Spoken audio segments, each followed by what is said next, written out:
Isipin mo ito, sa buong kasaysayan ng Pilipinas, hindi pa nangyayari ang ganito. A sitting vice president nasa trial. First time ever. So ano talaga ang nangyayari sa Senate ngayon at bakit dapat kang magbigay pansin?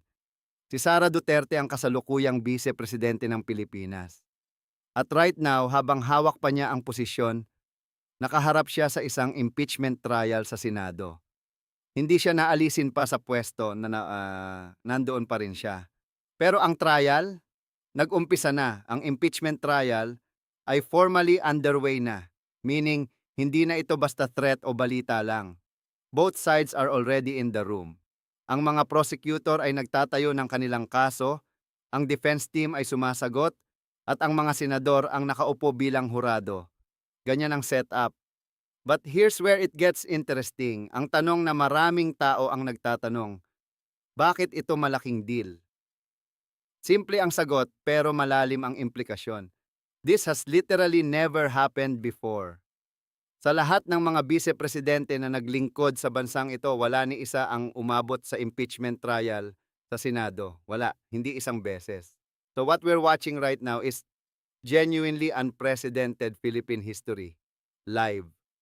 Kaya ang Senate, ang buong Senado, sila ang magde-decide kung guilty o hindi. Hindi ito isang korte ng batas sa tradisyonal na paraan. Ito ay political at legal at historical lahat sa iisang pagkakataon. Think about what that actually means. Ang bawat senador, habang nagde-debate sila sa harapan ng buong bansa ay nagtatakda ng president. Kung paano nila haharapin ang kasong ito, ang proseso, ang ebidensya, ang desisyon, magiging gabay iyon para sa lahat ng susunod pang impeachment cases ng mga elected officials sa hinaharap. Walang playbook para dito. Ginagawa nila ang playbook ngayon. Sa loob ng trial mismo, ganito ang nangyayari. Nagtatayo ng arguments ang prosecution, yung mga nag-file ng impeachment charges, at sinasagot ito ng defense.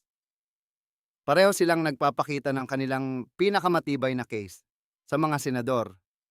Ito ang yugto ng paglalaban ng ebidensya at argumento, at ito ang simula pa lamang. Nagsimula tayo sa isang tanong, bakit malaking deal ito? At ngayon alam mo na ang sagot. Dahil hindi ito nangyari kahit kailan sa kasaysayan ng bansa. Ang trial ay nag-umpisa na, ang mga argumento ay narinig na, at ang Senado ang magde-decide ng katapusan. So ikaw, anong pinakamalaking tanong mo tungkol sa kung saan ito tutungo?